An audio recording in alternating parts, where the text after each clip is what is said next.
Happy New Year and happy celebration. I wish you a very, very, very happy New Year.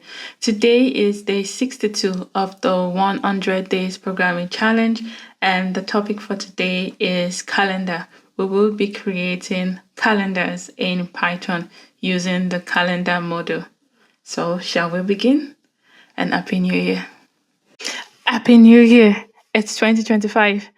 And it's day 62 of the 100 Days Python Programming Challenge. Today is going to be so short because I'm sure everyone is enjoying, celebrating, and partying and enjoying the new year. So I will be showing you how you can use calendar module in Python. So we want to use Python built-in calendar module to create a program that displays calendar for any month of the year. And you would also be able to highlight holidays and make the program interactive for users to choose their month and so on and so forth. So first thing that we will do is to import calendar. Am I talking really fast because I don't want to make this tutorial very long? Yes. So we've imported our calendar module. So next, let's display a calendar for January 2025. Print, and then we'll have calendar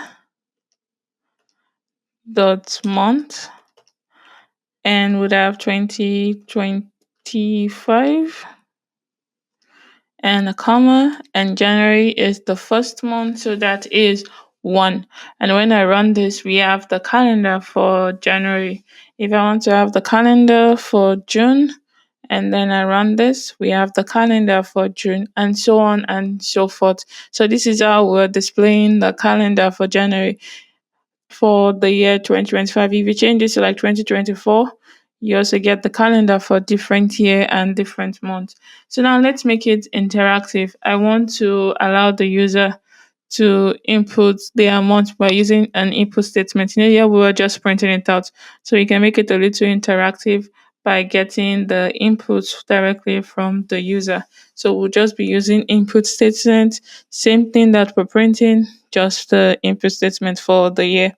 And then when I run this, we have our input statement. We're converting it to int because when we use input statement, we usually get the result as a string. So we're using the int to convert it to int.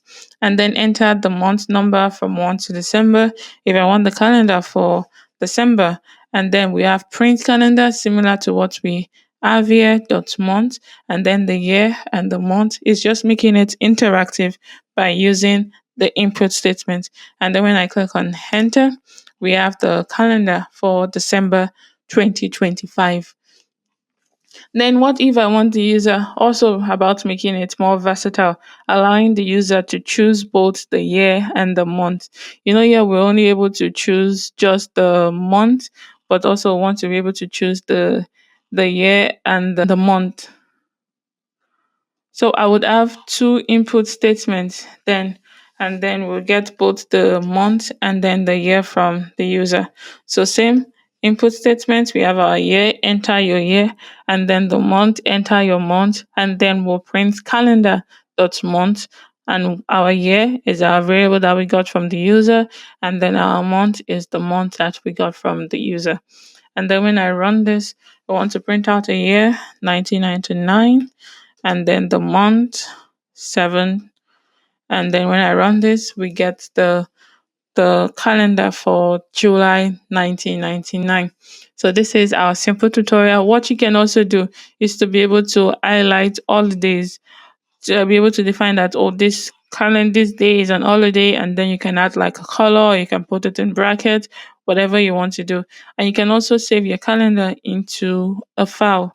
So today we've learned how to use the calendar and how to make the program more interactive.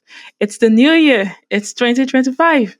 I wish you a very happy new year, and I'll see you tomorrow for day 63. You see, very short. I said it will be short. Bye.